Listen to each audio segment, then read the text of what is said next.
So, to practice Coriolis force and centrifugal force, we will do some more problems, and the first problem of today is this: a horizontal circular disc of radius capital R is made to rotate about its axis with a constant angular velocity omega as shown in the figure. So, it is going clockwise as seen by us, and you can work out that if this is x, this is y, z axis has to be coming out of the board, and therefore, this will be omega in negative z direction.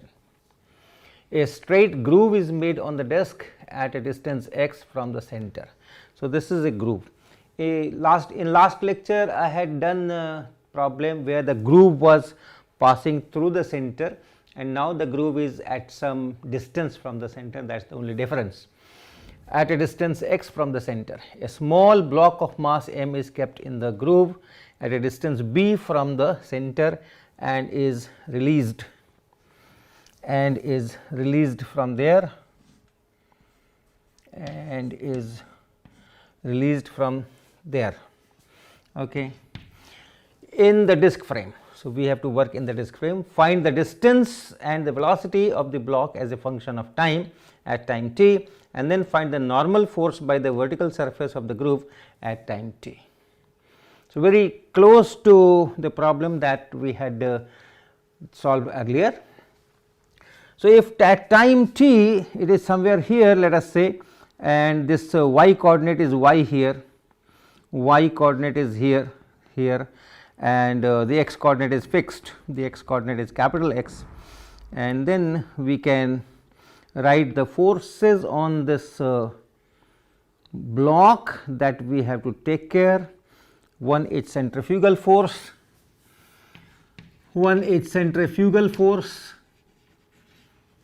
and that is equal to minus m omega cross r,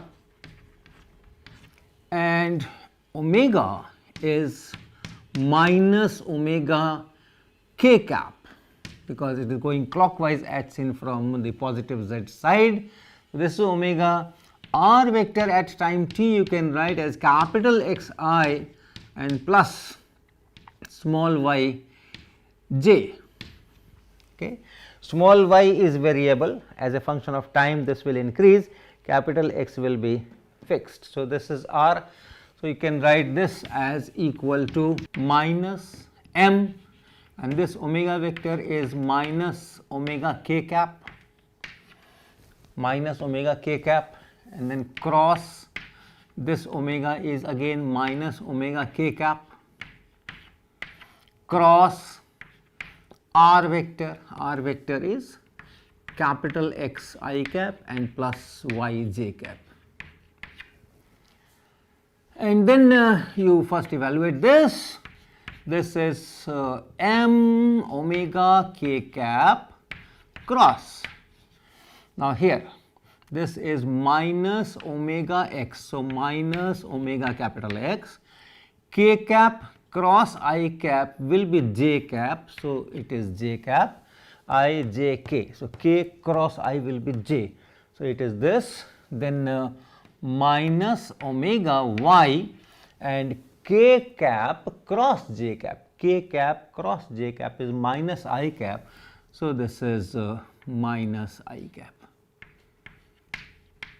So, you can make it plus here, I cap times I cap here, okay, and then do this cross product. What is this? M omega square x, m omega square x, that is this, and then we have a minus sign here, and k cap cross j cap I j k, k cap cross j cap is minus of I cap. So, this will be I cap here, one minus here and one minus coming from there. Then here it is plus m omega square y and k cap cross I cap is j cap. So, it is this. We could have written it directly also.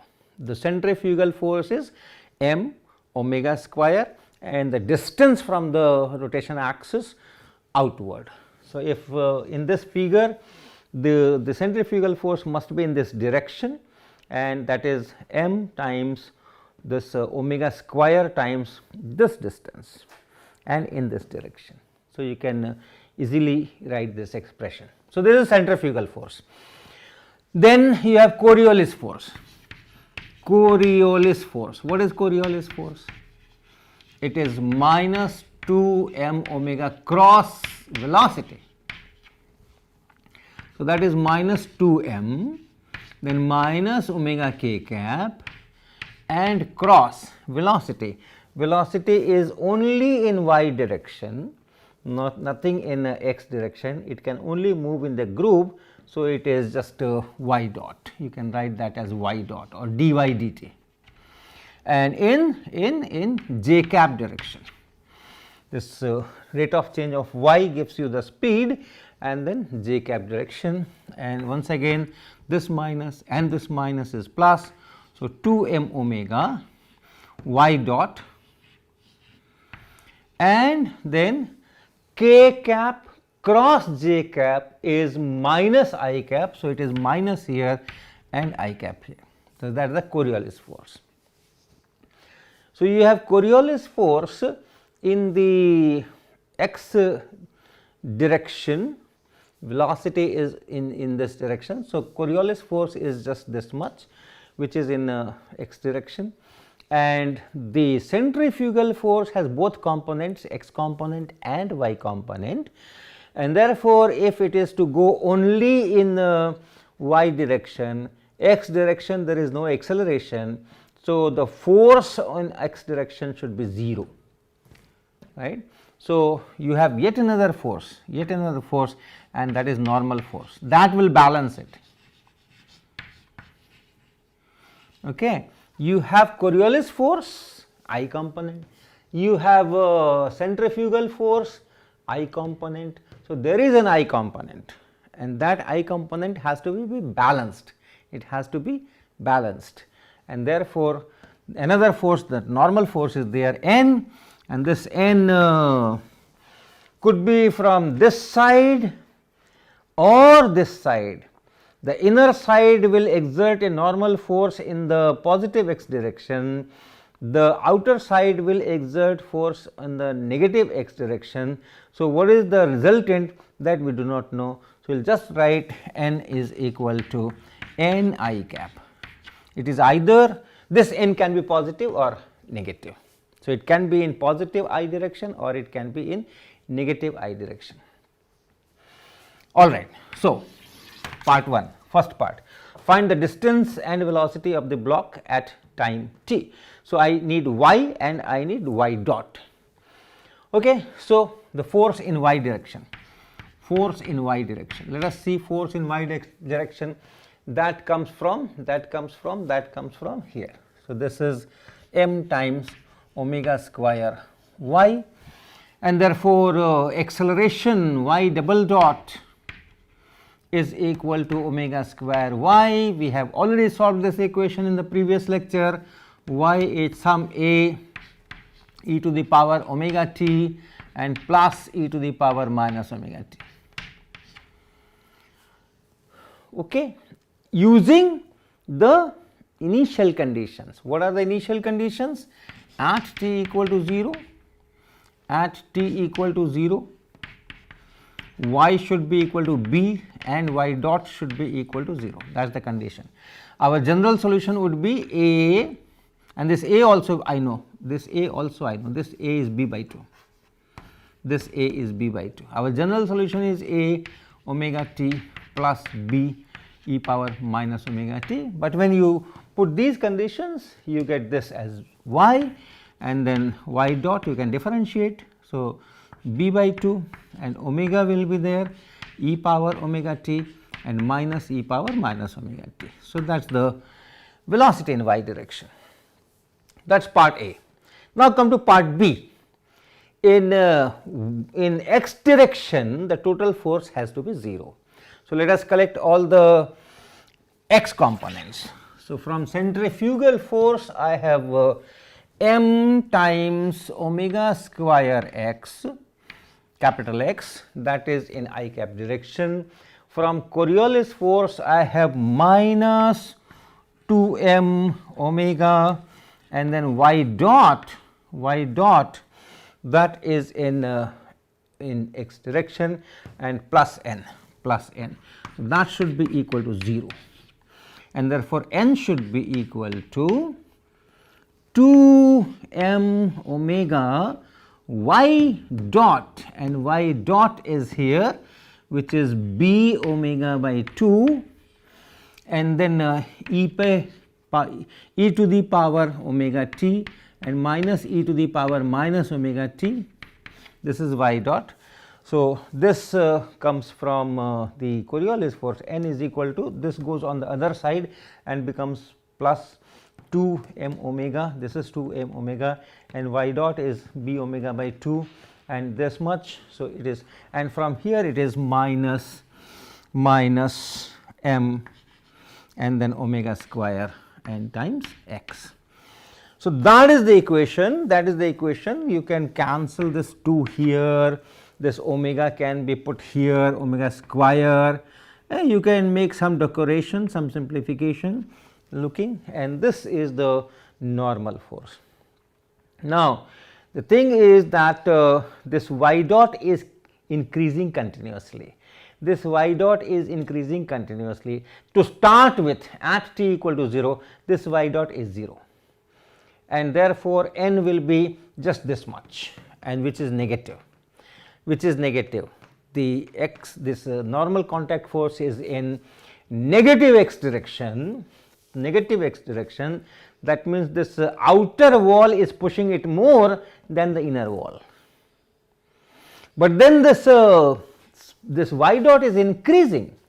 It is increasing. Initially it was 0, but then it is increasing, and it may become equal to this, in which case the normal force will be 0, and after that this will be further increasing, and this may become positive. So, that means to start with, you have this outer wall which is pushing it more than the inner wall, and the things can reverse after some time. So, I have plotted this function as a function of time. I had taken some arbitrary m equal to 1, omega equal to 1, etc., b, some values I had taken, and then for various values of t, I have calculated this to see how it varies with time, and that is in the shape of a graph, and that graph I am showing you, and I am describing what this graph is. So, I am showing you 3 graphs. In fact, the first graph which is on your screen is position as a function of time, that means y as a function of time. You have the expression on the board, and then if you plot that as a function of time for a specific choice of omega and b and all those things, this is the kind of graph. It is increasing. To start with, this is 2, b equal to 2 you can take, and then it increases, and it increases. This is the position as a function of time. Then we have another graph.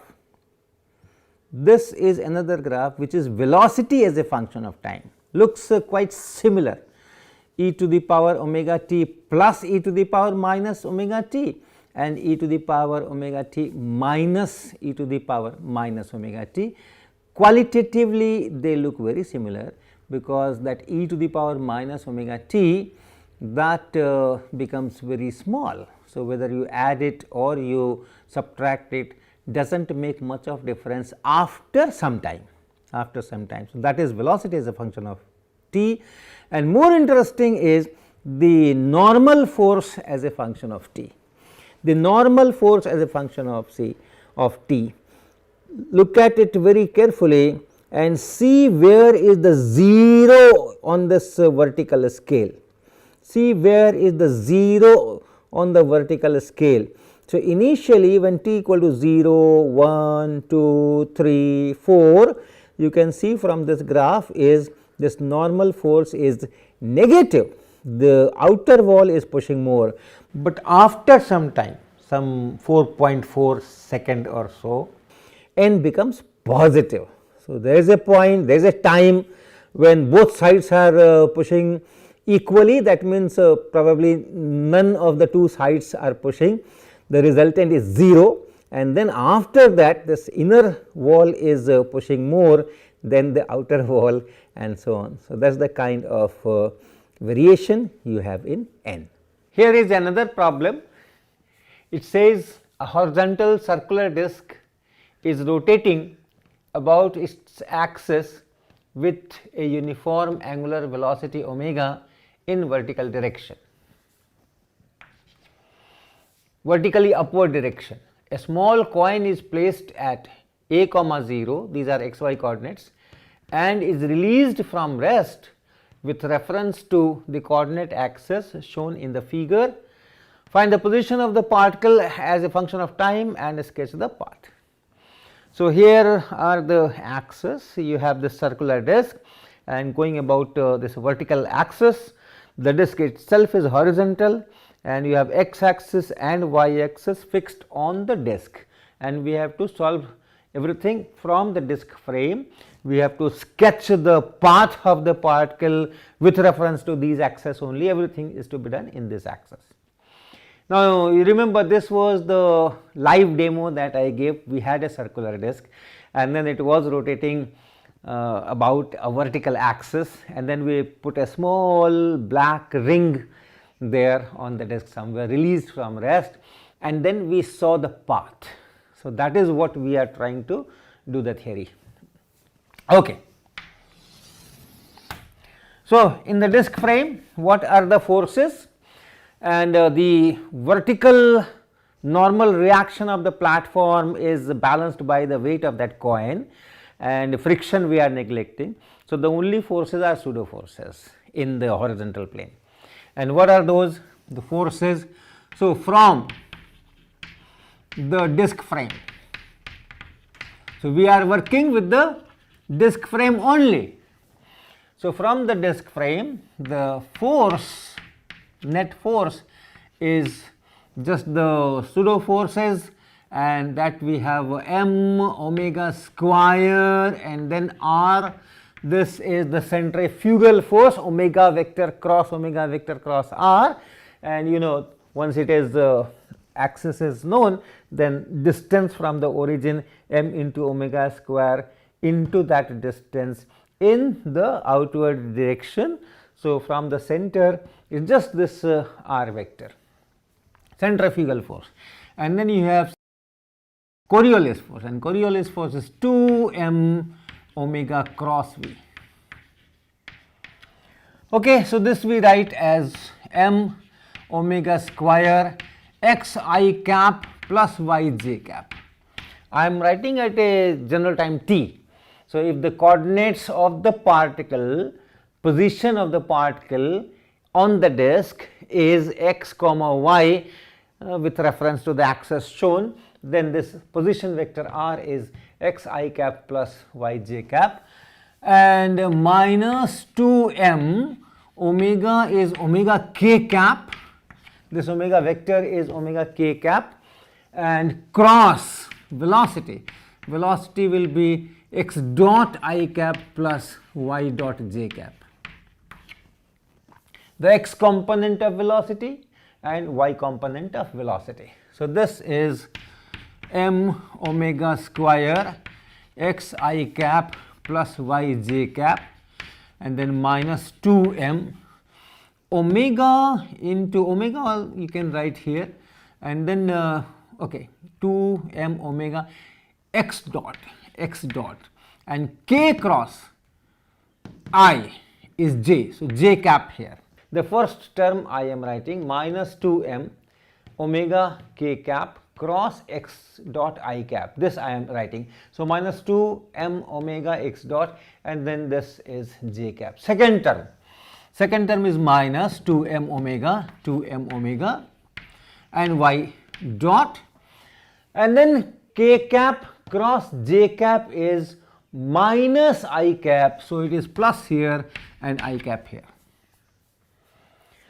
So, this is the total force. Remember, we are using the rotating frame. This force does not exist in reality, but if I use these forces, I can use Newton's second law. I can write this force is equal to mass times acceleration, right. So, mass times acceleration is this. This is mass times acceleration, and which is m x double dot I cap plus m y double dot j cap.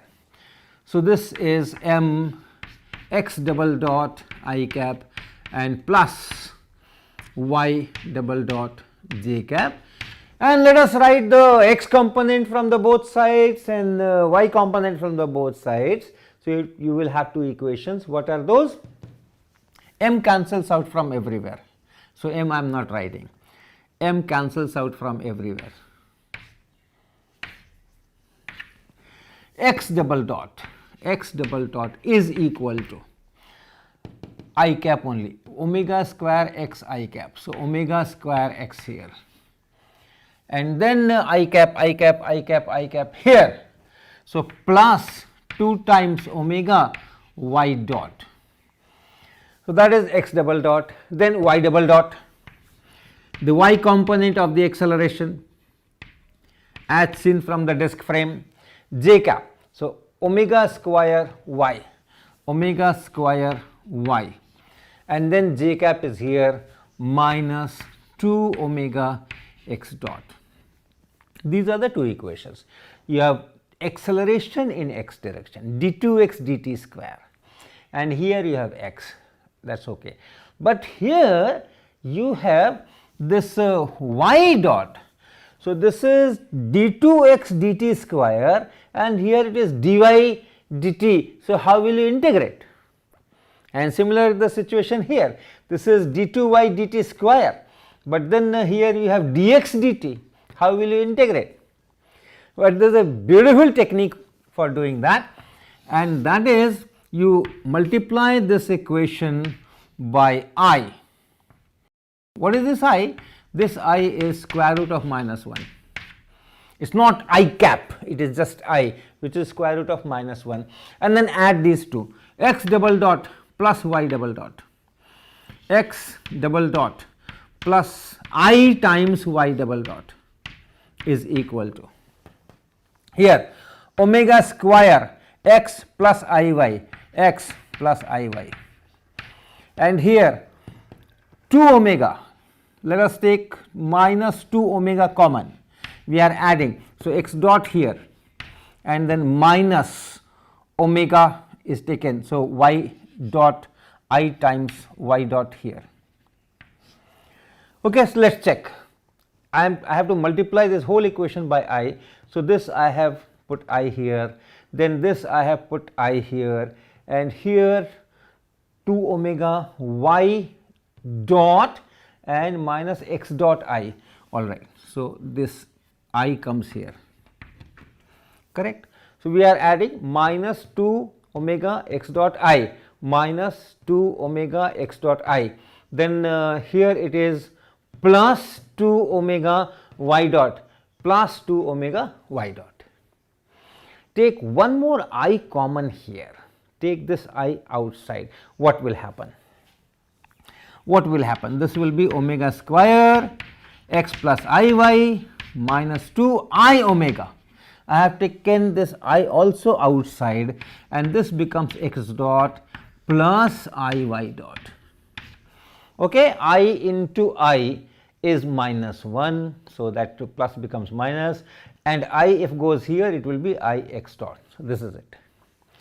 Now, define q, which is x plus iy. Let us define this quantity q, which is x plus iy, and then it is q double dot equal to omega square q here minus 2 I omega here, and this is q here. So, now I have an equation in q as a function of time. So, I can bring this side, q double dot plus 2 I omega cube and then minus omega square q equal to 0. And this is a very standard second order differential equation with constant coefficients. You have second derivative q double dot. Q double dot is what? Q double dot is dq, d2q dt square, and then plus 2I omega, and then q dot, this is q dot, this is q dot, where is q dot, x dot, y dot. So, minus 2I omega q dot here, and this is q dot here. So, dq dt. So, dq dt here, and then minus omega square.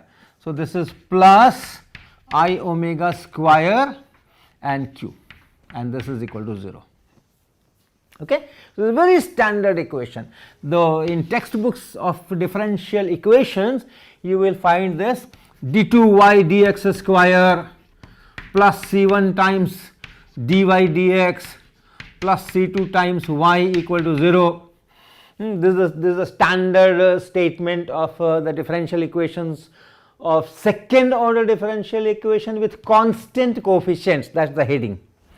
And the rule is that you write y as e to the power alpha t and put it here. If you put it here, and then you get second derivative. So, alpha square e to the power alpha t plus c1 into first derivative. So, alpha times e power alpha t, then plus c2, and simply e to the power alpha t is equal to 0, and that gives you alpha square plus c1 alpha plus c2 equal to 0. Then this is a quadratic equation.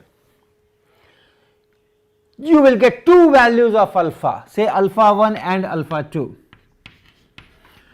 Now, if alpha 1 is not equal to alpha 2, then your solutions are y is equal to, this is all x, this I have written x here. So, let us write x here,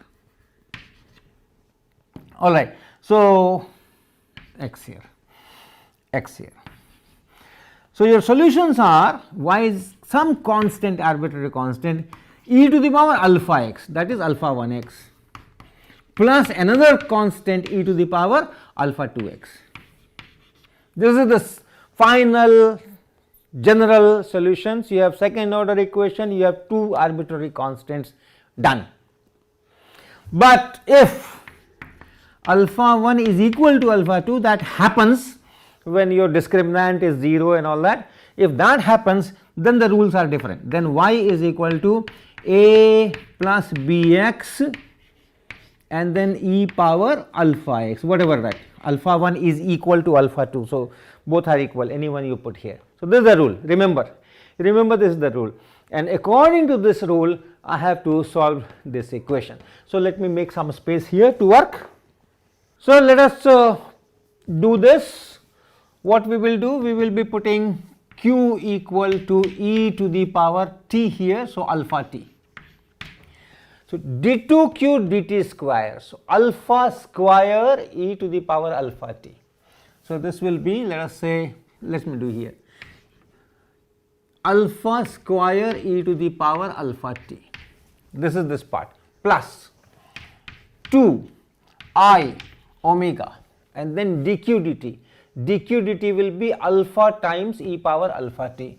So, alpha times e to the power alpha t, and then plus I omega whole square. So, plus I omega whole square, and q is e power alpha t, and that is equal to 0. So, this is equal to 0, and it gives me alpha square plus 2 times I omega times alpha plus I omega square equal to 0. And that means alpha is equal to alpha plus I omega whole square is equal to 0. So, alpha is equal to I omega comma I omega. Okay. So, the two roots of this quadratic equation are equal, and therefore, I have to use this recipe. My general solution will be Q is equal to some arbitrary constant capital A plus Bx. So, plus Bt and then e to the power alpha T I omega t minus I omega and minus I omega. Okay. So, minus I omega t. What are these arbitrary constants capital A and capital B, and how do we get it? From the initial conditions. If this is Q, dq dt will be you have t here, you have t here. So, I put this thing here, I differentiate this. So, I get to B and I put just e power minus I omega t here, and then I keep this A plus Bt intact and differentiate this minus I omega and then e power minus I omega t. Okay. Q dot differentiation with respect to time. So, two factors, one factor is here, another factor is here. So, first I keep this factor intact and differentiate this factor, and then I keep this factor intact and differentiate this factor. So, minus I omega e power minus I omega t, this is our Q dot. So, let us say what happens at t equal to 0. At t equal to 0, we have released the particle from a comma 0 on this xy plane. Okay. So, x is equal to a, y is equal to 0, therefore, x plus I y is equal to a, and therefore, q is equal to a. At t equal to 0, q is equal to small a. So, use this thing here, small a is equal to t equal to 0. So, t is equal to 0, this factor is gone, capital A into e power minus I omega t, t is equal to 0. So, e to the power 0 is 1. So, just a, capital A is same as small a. We released this coin from this point a comma 0, and that tells me that this capital A is nothing but a. Then what is q dot at t equal to 0? At t equal to 0, x dot is 0, y dot is 0, and therefore, q dot is 0, released from there. So, q dot is 0 and here is q dot, and at t equal to 0 this should be 0. So, this tells me that 0 is equal to t is 0. So, it is b plus a plus bt, this t is 0. So, it is a plus a, and then here minus I omega, this minus I omega, t equal to 0. So, this factor is 1, right. So, once again at t equal to 0, no speed. So, x dot is 0, y dot is 0. So, q dot, which is x dot plus I y dot, is 0. So, that is why this is 0 here, and here t equal to 0. So, t equal to 0, this is 1. So, capital B plus t equal to 0. So, this is capital A. So, this is capital A, this is 1. So, it is minus I omega, and this tells me that B is equal to I omega A. So, B is equal to I omega A. I know now what is A and what is B. This is I omega small a. Finally, Q is equal to A is small a plus B. B is I omega A. So, I omega A and into t. So, this is t here, and then e to the power, then this whole thing e to the power minus I omega t. So, this is q. What next? Write this q as x plus I y, and then compare the real part this side, real part this side, imaginary part this side, imaginary part this side, and that will give me x as a function of t and y as a function of t. So, we will continue from here. Next lecture we will complete it and go to the next topic.